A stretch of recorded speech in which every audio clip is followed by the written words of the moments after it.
Sí, eso es falso, no existe ese programa. Exacto. Se llama Sol del Norte. ¿Qué tal, amigos? Bienvenidos a la información del día de hoy. Hoy tenemos un video en el que justamente se va a hablar de cómo el crimen organizado, es decir, los grupos terroristas que imperan en nuestro país, han hecho también el robo de combustible, el huachicoleo, y cómo Estados Unidos intervino sancionando a las empresas involucradas. Quédate conmigo en todo este video porque vamos a platicar cómo Cártel de Sinaloa, el CJNG y el Cártel del Golfo han robado combustible a petróleos mexicanos y lo venden a empresas de Estados Unidos. Esto fue señalado por afectaciones económicas relevantes para la paraestatal mexicana, es decir, Pemex. ¿De qué trata este detalle?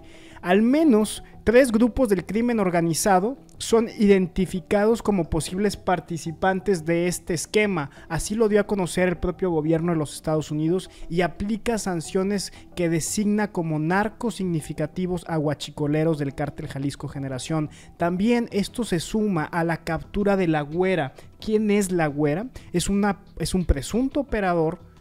Una mujer, una presunta operadora financiera del Cártel Jalisco Nueva Generación en Michoacán. Todo esto se entrelaza y precisamente es el tema del día de hoy. Así que quédate conmigo y si ya llegaste a este punto del video, dale me gusta a esta noticia porque también vamos a escuchar lo que la presidenta mexicana ha dicho sobre este tema, sobre lo que se habló en la conferencia de este viernes y vamos a desglosar, desmenuzar esta información relevante que se da ya el viernes, fin de semana.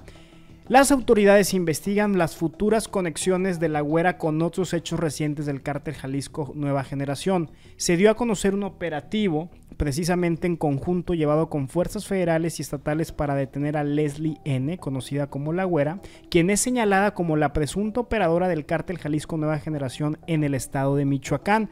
Esta captura se da en el municipio de Guandacareo, Michoacán, durante la mañana, sin que se registraran disparos ni víctimas, en lo que fue descrito como una operación sigilosa. Esta delincuente, La Güera, estaría encargada de las operaciones financieras en una región estratégica que limita con el estado de Guanajuato, y en esta zona está Jesús Rivera Aguirre, alias El Chuy, que es quien se encuentra bajo el control de esta zona.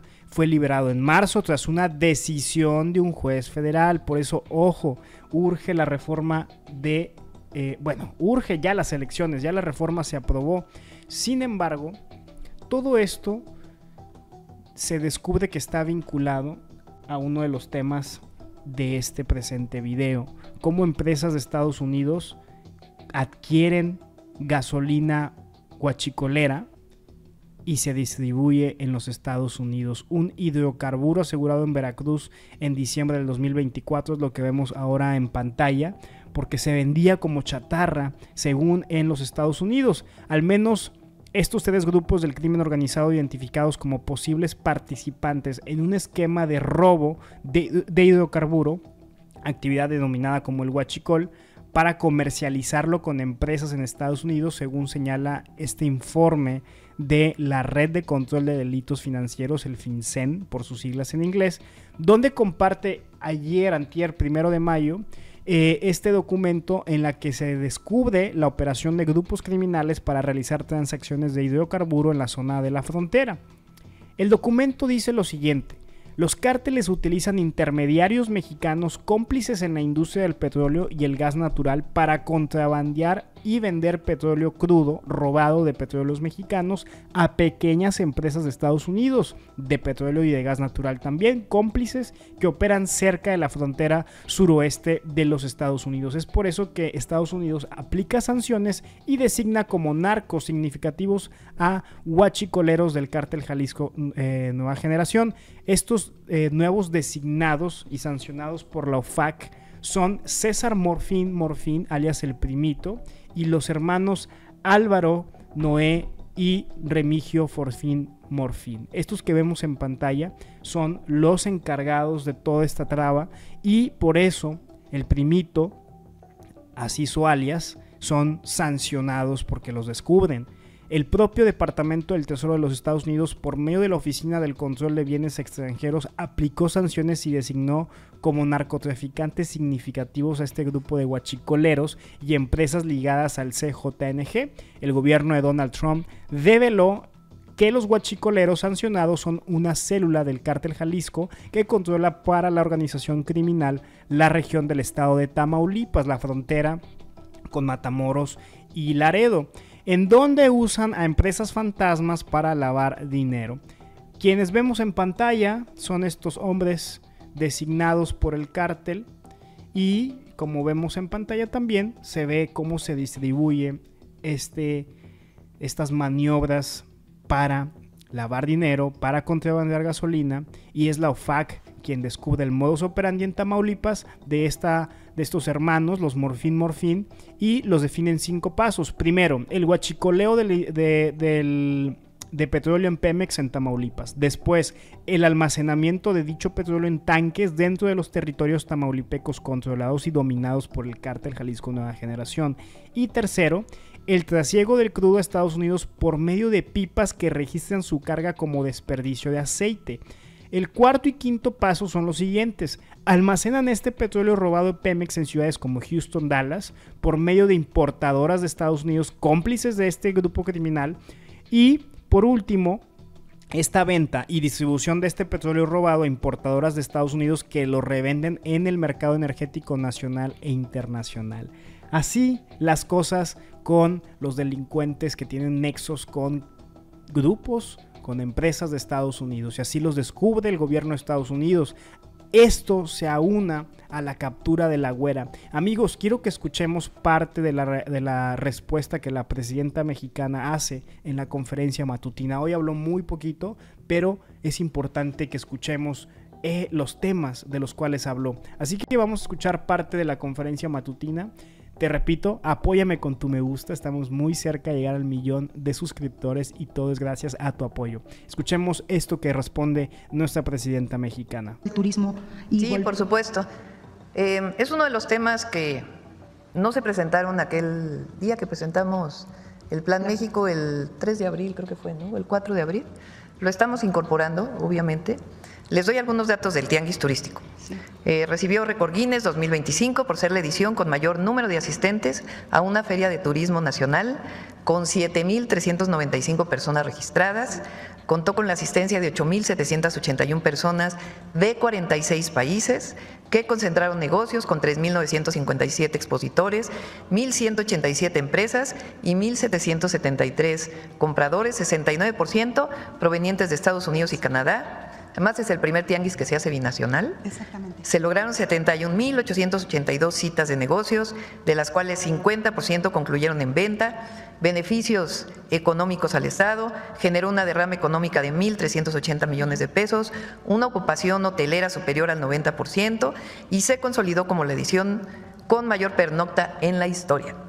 Es el tianguis turístico mejor valorado digitalmente de la historia, teniendo un alcance de más de 64 millones de cuentas únicas. Sí, es muy importante señalar que la secretaria Josefina Rodríguez Zamora y usted han estado muy enfocados en darle continuidad a lo que se comenzó en el sexenio pasado en relación a la oficina que se abrió permanentemente en San Diego, que va a estar permanentemente dando, por ejemplo, como lo que se hace en Mazarik, que se llama Punto México.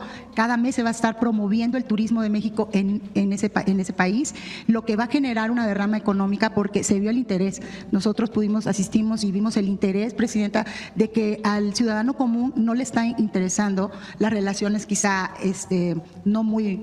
Pues lo que se está dando en este momento, el turismo siempre decide dónde va y está decidiendo por México, lo que nos puede posicionar de la posición 6, podemos pasar a la posición 5 en breve. Eso son buenas noticias y bueno, nosotros estuvimos presentes y creo que va a ser algo muy importante que el turismo dentro del Plan México ocupe una posición importante para el apalancamiento económico de la nación.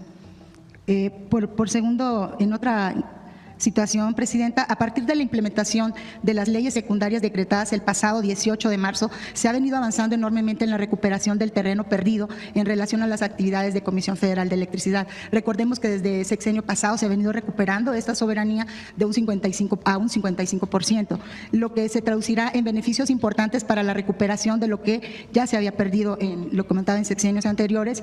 Y ahora lo importante es la electrificación en comunidades marginadas, bajo un programa que se denomina Casa por Casa y que se está implementando en comunidades donde no había electrificación. Se ha habido un gran avance. ¿De parte de quién? Comisión Federal está… Pero no se llama Casa por Casa, eso es importante porque hay una nota falsa que está saliendo en redes en donde dice que CFE tiene un programa que se llama Casa por Casa para cobrarle a quien debe electricidad. Eso es falso, no existe ese programa. Exacto. Se llama Sol del Norte, el programa que tenemos de promoción de paneles fotovoltaicos en Mexicali particularmente, y hay un programa que se llama Justicia Energética, que está en todo el país, y particularmente ahora estamos dedicándole más recursos a las comunidades aisladas de Durango. Sí, no quise decir que se denomina, sino que el programa es ir casa por casa viendo las necesidades que existen en las regiones marginadas para ver problemas de pagos, para ver problemas… No, pero es que ese no existe, ese programa no existe, no se llama Casa por Casa, o sea, hay un programa normal. Bueno, entonces infórmeme acerca de eso. Sí, sería bueno, voy a que venga… Porque es importante. ¿Por qué lo digo? Porque en redes hay muchas noticias falsas y el Casa por Casa lo están tomando como si estuviéramos obligando a la gente a pagar. Entonces, vamos a traer a Emilia para que para que aclare ese punto, porque lo que sí es un hecho es que ya se están reuniendo con el Consejo Administrativo y se ha avanzado en relación a las leyes secundarias que se implementaron a partir del 18 de marzo. Gracias por aclarar el tema. Me gustaría mucho que ahondara en eso. De acuerdo, traemos a Emilia Calleja. Muy amable. Mi pregunta acerca de esto que estoy tocando es ¿cuál es su perspectiva a finales de este año, después de la aplicación de estas leyes secundarias? ¿Cuál es su perspectiva al final de este año, de la aplicación? Son dos cosas importantes con la reforma energética o la reversión de la reforma energética del 2013 y de años anteriores. Uno es que está de nuevo integrándose verticalmente tanto Pemex como CFE. ¿Qué quiere decir esto? Durante muchos años y después con la reforma del 2013, CFE, que era una sola empresa, la dividieron en subsidiarias regionales. Entre otras razones, su objetivo era privatizarlas. Igual Pemex está dividido en subsidiarias y como en 40 filiales, y cada una tiene su propio consejo de administración. Entonces, ahora con las leyes nuevas, con la reforma, donde CFE y Pemex vuelven a ser empresas públicas del Estado, vamos a ir quitando las subsidiarias con cuentas claras, transparentes, pero dejar de que haya tanta dispersión que ha sido no en favor de las empresas públicas, sino en su contra. Entonces, eso es lo primero que es muy importante. Lo segundo es, en particular en CFE, pues nuestro programa para el sexenio son 25,000 megawatts más de generación. Muy pocos países en el mundo tienen este programa. El día de ayer una empresa muy importante que quiere invertir en México, la recibimos, ya haremos su anuncio cuando se formalice, decía que en Estados Unidos, tener un megawatt adicional de energía es complicadísimo. En Japón es complicadísimo, porque no están produciendo mucho más energía eléctrica. Y en México sí tenemos un programa de mayor producción y una buena parte de esa producción con energías renovables. Por cierto, qué bueno que tocamos este tema, porque no hemos hablado aquí del apagón de España. Sí. El presidente de España, después de distintos análisis que siguen haciendo de qué produjo este apagón, responsabilizó a las empresas privadas, porque en España hubo un proceso de privatización del sector eléctrico muy fuerte, que ha tenido problemas de aumento en la tarifa de manera impresionante y ahora de la situación que se vivió en España. Entonces, es importante hablar de esto porque en el periodo neoliberal el objetivo era privatizar todo, incluso la energía eléctrica y Comisión Federal de Electricidad. Zedillo fue en el que en 1999 presentó el cambio para que CFE se privatizara por completo. No se logró gracias a las movilizaciones sociales que hubo en aquella época, Particularmente el Sindicato Mexicano de Electricistas tuvo un papel muy importante en aquellas movilizaciones. Pero muchísimos participamos en aquellas movilizaciones en contra de la privatización porque siempre dijimos que no iba a ser a favor del desarrollo nacional, sino al contrario. Entonces, ahora se permite 46% de inversión privada y la nueva inversión privada va a ser principalmente en energías renovables y 54% de Comisión Federal de Electricidad a partir de distintas fuentes y también de las fuentes renovables de energía. Podemos ver lo que pudiera haber sido para México si se hubiera privatizado. Tenemos un espejo con lo que está ocurriendo. Sí, en muchos otros lugares donde ha habido problemas relacionados con que finalmente acabó por privatizarse todo y se generan incluso problemas técnicos, no solamente pues lo que significa en términos de la soberanía energética, sino también de los problemas técnicos que se generan producto de este proceso de privatización. Y no lo digo yo, lo dijo el propio presidente de España. Bueno, gracias, Presidenta. Entonces, ¿su perspectiva a fines de este año de la aplicación de estas leyes secundarias es positiva? Sí, es muy positiva. Ya lo vamos a ir mencionando. Muy amable. Solamente... Gracias por llegar al final de esta noticia. Te recomiendo la siguiente información que te va a ayudar a enterarte más de lo que está pasando alrededor del mundo, especialmente entre México y los Estados Unidos. Muchísimas gracias.